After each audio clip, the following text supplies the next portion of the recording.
Hey buddies, welcome to the Freelance Writer's Guide. I'm Colleen Welsch, and today we have a special treat because Rachel Meltzer is joining us today. Rachel is a freelance copywriter, and she's also a freelance writing coach. So we're gonna talk to her about her journey and her tips and everything so we can get like a little bit of a different perspective up in here. Let's get started.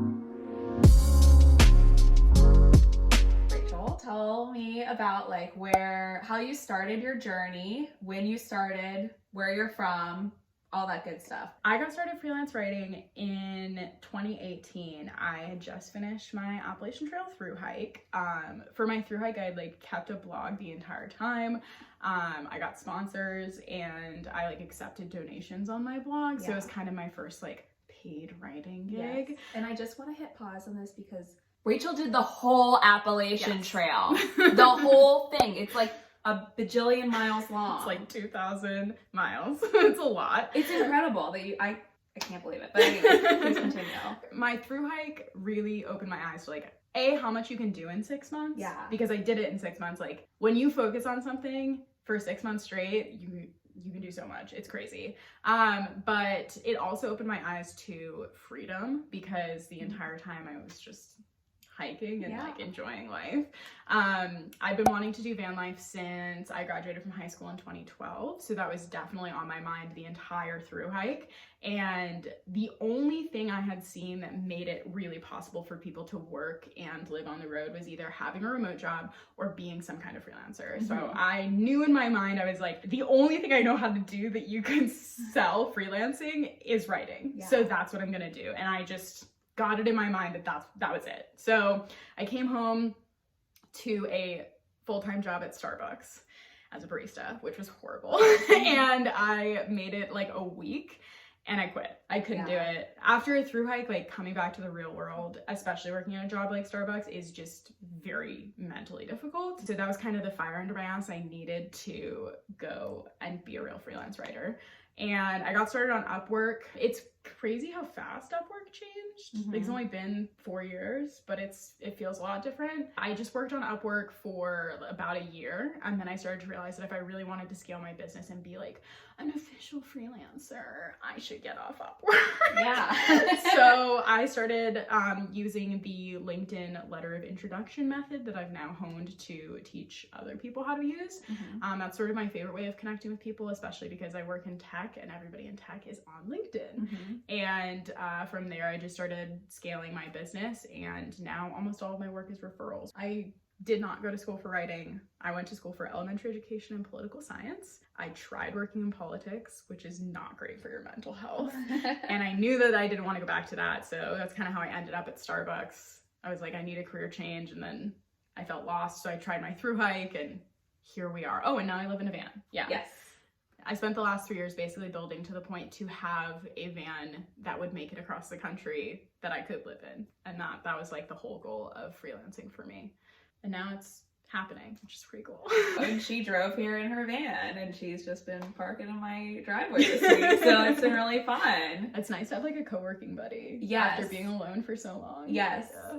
And because we have the same exact job, which I just don't really know that many people that do the same thing I do for work. So it's really refreshing. You came into this with basically only personal blogging experience. So how did you go about getting your first client?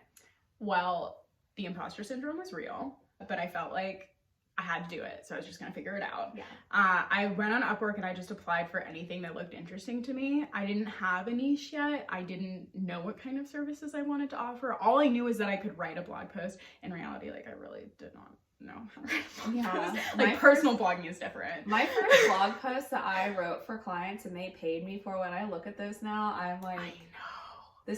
Someone paid me to do this. I really cringe. I really cringe. My first client was a literature review for Heising Simons, which just happens to be a very large public health nonprofit. It was a mess. I was stressed for a solid 3 months. I didn't really understand that if you got into a contract that you couldn't do, you could just be hey, I can't do this. Yeah. So I just did it and I figured it out. I learned a lot. The first client I got off of Upwork, I made a goal for myself to send 100 letters of introduction on LinkedIn in 1 month.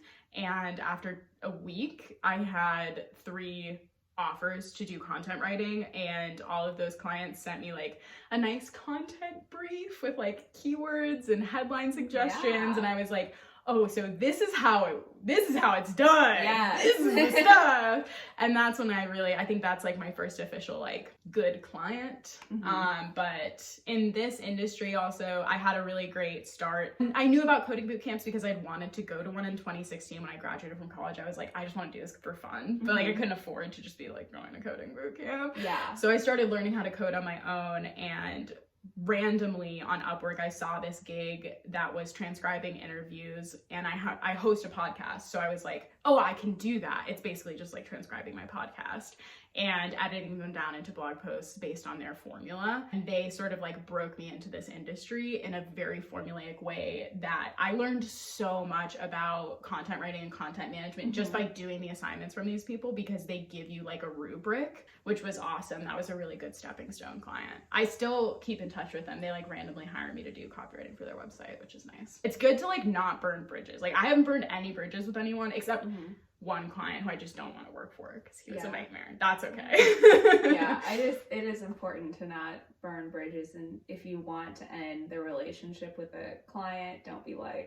totally. Don't do that. Like just be like, hey, this isn't working. And then be super clear about when the last day is and like the last piece of the project you're gonna do for them. And you don't have to give a reason. I almost always refer other freelancers, and now that I run a membership group, I charge a referral fee to clients, or a referral fee to the other freelancer, depending on the situation, so that you're not like putting in legwork to go find another freelancer that's in that niche that is willing to work with this client. Like that does take your time. So I think once you get to a certain point where you have a lot of connections in this industry, that's something you can think about adding to your revenue streams as well. How did you land on tech as your niche?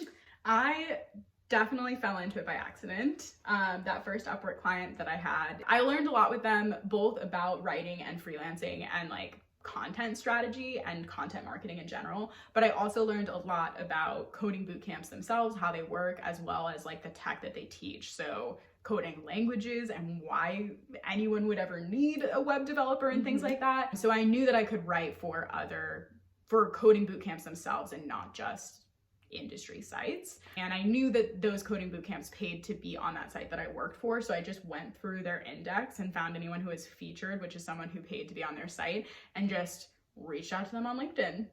And got a bunch of coding bootcamp clients. And now I am one of the only writers who focuses solely on coding bootcamp. So I know that I'm like standing on pretty solid ground. I don't have a lot of competition, which is really nice. I also know that like tech is pretty recession proof, and I could pivot into like software as a service or B2B companies with the knowledge that I already have. And I always recommend to the freelance writers in my programs that like the niche that you want is something that you can continue learning about long term, because you don't want to lose interest in it. If you're showing up to work like unmotivated because you're writing the same thing over and over, which you will. You will write the same blog post at least 5 times. Yeah, at least. And the thing is like, a lot of companies in the same niche are going to be competing for the same keywords. And a lot of your blog post writing will be for SEO, search engine optimization. If you don't know what that is, you need to go Google that right now. I have a video. I'll link it right here. Boop. Make sure it's something you want to write about repetitively and something that changes a lot. Like tech is constantly changing.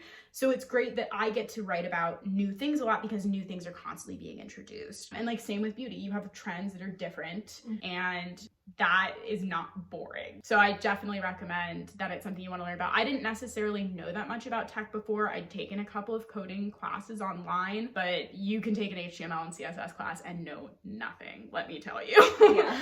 So I'm constantly learning, and that's the best part of this job. And I think as an entrepreneur, you kind of have to be, especially to grow. So a lot of the people that watch this channel are new or aspiring freelance writers. So what advice do you have for them? I would say like 3 main tips, I think. Number 1, keep going, don't stop, no matter what. When you take a break and you lose the momentum, it's gonna kill you. And it's gonna be even harder to get anywhere later. So just stay consistent. Even if you feel like you don't know what you're doing or you're doing the wrong thing, it doesn't matter. Doing anything is better than doing nothing. Like, start right now and don't stop. I mean, only fail when you give up. It's true. My other advice for new freelancers is to just make a schedule for yourself and stick to it. I did not take this advice when I started. I saw it everywhere online. I was like, oh yeah, I need to make a schedule. And I wouldn't do it because it was like for myself. And if you can't stick to a schedule by yourself or make a schedule by yourself, you need to find accountability. So find a group of freelancers that you can be a part of. Find one accountability buddy, any friend. I used to have my sister call me every day when she got up for work so that I would get up for work. And it was really great. It was so helpful. But eventually I found other freelancers to be friends with. By the way, I used to be scared and envious of this person sitting next to me, and I'm literally sleeping in her driveway. Like, it doesn't really She was allowed to sleep in the house, by the way. She chose not to. It's like, you don't get friends like this if you don't take the leap and ask. Social media is a facade. If you see another writer on social media that you admire, like, reach out to them. You never know what could happen. They could be your accountability buddy. Or you could join a program like ours, which will help you get on track and stay on track. And it's made all the difference to have a community. Also because, like, imposter syndrome and that fear of, like, the first time you raise your rates or the first time you get a client and actually have to talk to them is terrifying. And it is so nice to not go through that alone. And it's also nice to have people to celebrate with. Celebrate your wins, because once you become a freelancer, most people do not understand what it is that you do for work. So it's nice to communicate with other people who get it and understand your struggles and can share, the excitement about your successes. I also will say, the more that I've networked with other freelancers, the more opportunities it's brought me. And then my last tip for new freelancers is to pay attention to yourself. Find some self-awareness if you don't have any yet. Work on it. It is really important to grow yourself with your business, or your business will not grow. We actually talked about one of our favorite habits for freelancers is, like, in the morning when you're drinking your coffee, read a book about personal development instead of scrolling on your phone. And money mindset, I think, is one of the most important aspects of that. But another thing you might want to think about is, like, building your own confidence and understanding that, like, what you want is out there and it's within reach. I remember seeing freelancers making 10K a month or 5K a month even, or millions per year, and thinking, like, that will never be me. I can't do that. And in reality, it is completely possible. Like, I've gotten to that point. I make 5K a month every month. I work like 20 hours a week maximum. And, like, Colleen, the same. And whatever you want in life, it is not impossible, but you are the only one who can get it for yourself. Examine yourself. Are you making excuses? Do you have some kind of mental block? Do you have a history with money? Like, I had a financial scarcity pretty much my entire childhood and well into my early 20s. And I was constantly in this mode where I would take any work, even if it made me miserable. So learning how to get past that was, like, a really big hurdle. But once I did, it really unlocked a lot for me. I literally did not think it would be possible for me to own a house someday, because my parents have been foreclosed on 3 times now. And I just saw that and I was like, I don't even want a house. Like, I don't want to deal with that stress. I thought the same thing. I thought I'd never be able to buy a house. And look at Colleen, she has a house. So how can people find you if they want to follow you or work with you? And how can people work with you also? You can find me at Rachel H. Meltzer, spelled like seltzer, but with an M, on Instagram and TikTok. You can find me at meltzerseltzer.com as well. And I do 2 coaching programs. So one of them is Pop Club. It's for freelancers within their first 1 to 3 years. We meet bi-weekly on Zoom, and we have a very fun Slack group. And it also comes with my freelance resource library. And then I also run a 12-week program called Camp Moxie, which is like a live 12-week boot camp. We meet every single week on Zoom. We also have a Slack group. You also get the resource library, but I do a custom roadmap for everybody. And we go from everything from your niche to launching your freelance business and getting your first client. I also have a podcast. It's called The Guidebook. You can find it on Instagram at The Guidebook Pod, and you can also find it wherever you get your podcasts, Spotify, iTunes, Stitcher. Awesome. Well, thank you so much for joining me, Rachel. Thanks for having me at your house. Yeah, it's been really fun having you at my house. This is like a 1-week sleepover. Yeah, it's been great. It's awesome. I haven't had a slumber party in so long. Yeah, me too.